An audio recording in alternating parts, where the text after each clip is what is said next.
Livro O Fruto de Suas Mãos, capítulo 7. Vida conjugal. Número 1. Jardinagem. Se há uma tarefa na qual as mulheres cristãs podem ter muitas noções e conhecimentos mundanos, é toda a questão que envolve sexo. Tal como muitas outras áreas do nosso pensamento, essa deve ser objeto de exame se desejarmos que o nosso casamento honre e glorifique a Deus. O primeiro conceito importante para as mulheres entenderem é que o sexo foi uma ideia de Deus, não de Adão ou Eva. É, obviamente, um dom de Deus, não de Adão ou Eva. É, obviamente, um dom de Deus e deve ser desfrutado dentro dos parâmetros que ele estabeleceu em sua palavra. Como coisa criada, o sexo não deve servir como se fosse algo mais do que isso. Como todas as coisas criadas, ele pode ser mal utilizado e compreendido de forma errada, mesmo por cristãos. Uma vez que o sexo foi ideia de Deus, ele mesmo proveu para nós diretrizes em sua palavra. Ele governa o mundo, e isso inclui o sexo. Ele entende nossa natureza e nos governa de modo justo e sábio. Quando ordena que nos comportemos de determinada maneira, devemos levar isso muito a sério e não comparar com aquilo que a sabedoria do mundo afirma para ver o que mais nos agrada. Como se dá com qualquer dom de Deus, há deveres e responsabilidades associados ao sexo. Assim, vamos examinar que responsabilidades e deveres são esses assinalados na Bíblia. Paulo afirma em 1 Coríntios 7, 1 a 5, que um dos propósitos do casamento é a proteção da imoralidade sexual. Deus conhece a nossa estrutura e estabeleceu o pacto do casamento como uma cerca em volta do relacionamento sexual. Se não há cerca, não deve haver relacionamento. É muito importante que os cristãos entendam isso. É algo muito direto e que não carece de interpretação. Entretanto, hoje os cristãos justificam o comportamento imoral usando muitos argumentos carnais. Casais de noivos dizem a si mesmos: bem, iremos casar em breve. Então, Deus vai desculpar o que estamos fazendo. Errado. Esse tipo de comportamento e pensamento é destrutivo a curto ou longo prazo. É o velho estratagema do jardim do Éden. Aspas, é assim que Deus disse? Fecha aspas. Quando começamos a desvirtuar a palavra de Deus para nos eximir do pecado, nos sujeitamos a todos os tipos de comportamento nocivo. As consequências da imortalidade em curto prazo são a culpa, a falta de alegria, a falta de autocontrole em outras áreas e a confusão de pensamento. As consequências em longo prazo são a falta de respeito da esposa pelo marido, entre parênteses, se ao menos ele tivesse se controlado, remorso e vergonha, bem como a insegurança quanto à fidelidade do marido no futuro. Entre parênteses, se ele não se conteve antes de nos casarmos, irá se conter depois? Os casais de noivos precisam pensar a longo prazo como sobre seu testemunho para os filhos e netos. Quando seus próprios filhos algum dia vierem em busca de sabedoria sobre namoro e noivado, os pais terão de admitir sua própria falha, a falta de domínio próprio, mas insistir que os filhos sejam bonzinhos? Os casais de noivos podem estar tão absortos no presente que se esquecem de que um dia terão filhos. É melhor apressar a cerimônia de casamento do que cair na imoralidade. 1 Coríntios 7, 9. O casamento é o contexto que Deus prescreveu para o sexo. É grande pecado nos enganarmos pensando de outra forma. Dentro da cerca protetora do pacto de casamento, a mulher cristã pode ser livre para desfrutar do dom do relacionamento sexual e aprender a desfrutá-lo, de um modo agradável e obediente a Deus. Para muitas mulheres cristãs, essa é uma tarefa difícil, pois elas têm cargas e mais cargas de bagagem do mundo a respeito de sexo e um bocado de ideias patéticas que precisam ser descartadas para que possam ter uma visão bíblica e saudável do sexo. É óbvio que devemos retirar nossas ideias da Escritura e não da última edição da revista Cláudia. Cantares de Salomão é um bom ponto de partida. Nele, a noiva é mencionada como um jardim fechado, 4:12 e 5:1. Há muitas belas imagens no livro que se referem a esse viçoso e fértil jardim como seus frutos agradáveis. Cultivar tal visão é um bom começo saudável para desenvolver uma visão bíblica do sexo. O jardim é um local privado somente para o marido e a esposa. Ele tem um muro alto em volta, chamado pacto de casamento. Realmente, de muitas maneiras, o marido é o responsável pelo jardim. E a esposa se torna uma fonte de grande alegria e deleite para o marido à medida que gasta tempo no jardim que ele fielmente cultiva. Da questão do jardim não cultivado tratarei mais adiante. Essa linda imagem está em flagrante contraste com a visão sedutora e promíscua do mundo, segundo a qual todos os jardins estão desmurados e os homens o pisoteiam de modo livre e até casual.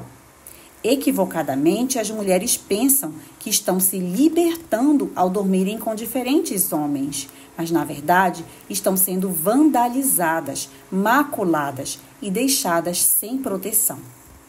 Quando a mulher cristã começa a ver-se como um jardim, ela pode ter bem mais interesse em tornar-se um belo jardim onde o seu marido se deleite em gastar tempo. Pense em quantos dos mais belos jardins que você já visitou. O que havia neles que a agradou? A atmosfera pacífica, o penetrante efeito disso sobre a sua alma? Você quer que seu marido se sinta desse modo quando ele a visita?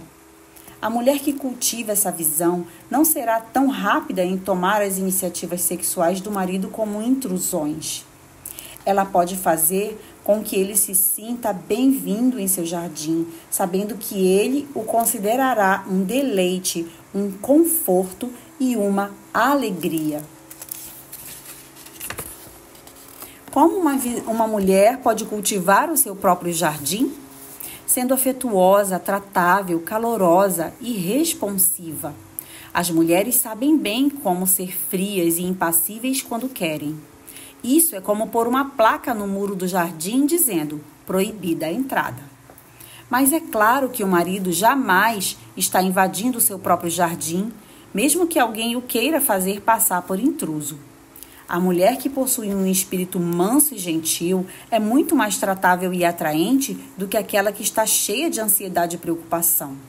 Estar carregada de cuidados e preocupações não é nada bonito. Mantenha o seu jardim livre da ira e ressentimento. Essas são ervas daninhas que roubam o seu encanto. Uma atmosfera plena de alegria, espontaneidade e docilidade permitirão que o seu marido se sinta bem-vindo no seu próprio e belo jardim. Número 2, satisfação. Seja bendito o teu manancial e alegra-te com a mulher da tua mocidade, corça de amores e gazela graciosa. Sacia-te os seus seios em todo o tempo e embriaga-te sempre com as suas carícias. Provérbios 5, 18 e 19. Essa seção de provérbios é dirigida aos maridos, mas certamente também tem algo de importante a dizer às esposas. Você sabia que Deus ordenou ao marido a estar satisfeito com os seus seios em todo o tempo e a ser embriagado com esse amor? Você está ajudando seu marido a obedecer a esse mandamento? Perceba que a primeira parte do verso diz ao marido para se alegrar com a esposa. Dado o contexto da passagem, é óbvio que isso significa alegrar-se sexualmente. Ele deve manter-se puro, não derramando suas fontes nas ruas ou nos braços da mulher adúltera. Ao invés disso, Ele deve se embriagar por sua própria esposa, a qual é corça de amores e gazela graciosa. A relação sexual entre um marido e uma esposa crentes deve ser caracterizada pela alegria. Essa não é uma ideia libertadora? As esposas cristãs não precisam ser tímidas, ficar constrangidas ou sentirem-se culpadas com aquilo que Deus as mandou fazer com alegria. Tampouco a esposa deve ver o sexo como um mero dever ou obrigação, um contratempo inconveniente. Não, é algo que claramente deve ser prazeroso. Como mencionei na sessão anterior, a esposa é um lindo jardim e o tempo no jardim deve ser um deleite. Você pode descrever o seu comportamento na cama com seu marido como algo alegre? Se não, você precisa pensar sobre o porquê disso. Ajustar o seu modo de ver essa questão poderá produzir um grande impacto sobre o seu comportamento. Da próxima vez que se aproximar do leito conjugal, prepare o seu coração para alegrar-se. O próximo princípio importante dessa passagem é o mandamento aos maridos para que saciem-te os teus seios em todo o tempo.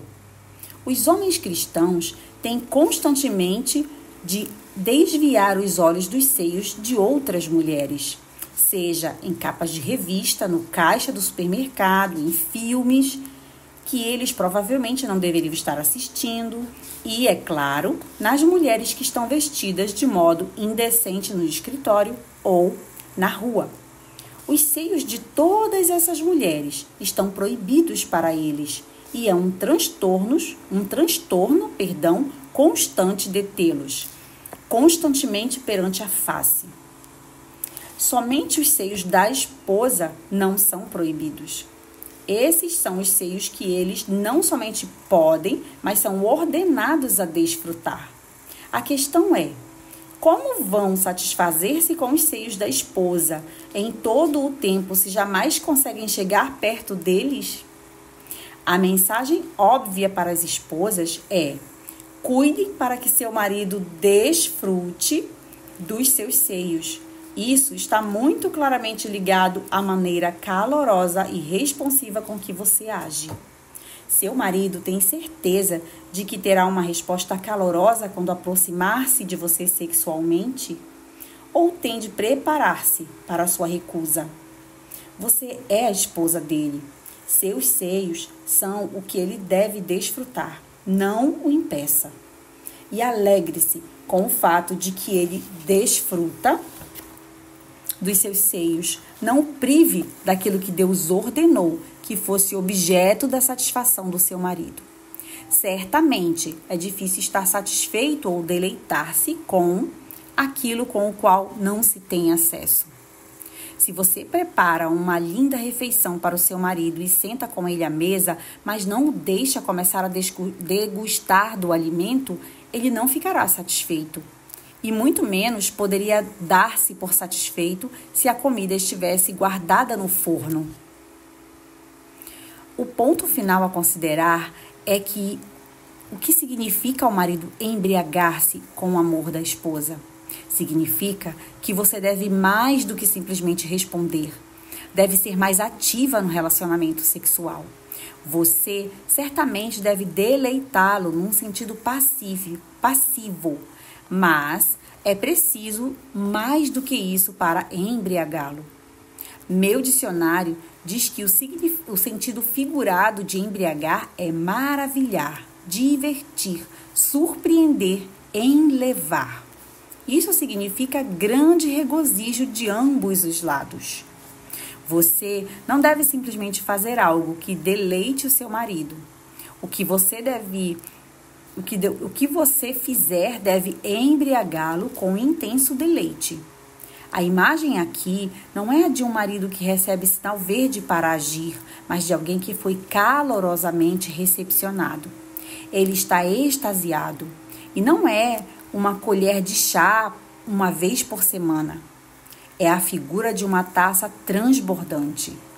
Perceba também que o marido é ordenado a embriagar-se sempre, com as carícias da esposa, não ocasionalmente. A figura que imagino é a de um marido que está tão completamente satisfeito com a sua esposa que está, assim disse uma amiga minha, todo derretido. Ele não está sexualmente tenso por causa de seu relacionamento sexual insatisfatório, mas está casado com uma mulher que tem como objetivo deleitá-lo e embriagá-lo com carícias em todo o tempo. Isso pode parecer um mandamento muito pesado. Provavelmente é difícil para a maioria dos maridos obedecerem a isso fielmente. A obediência do marido não é problema da esposa.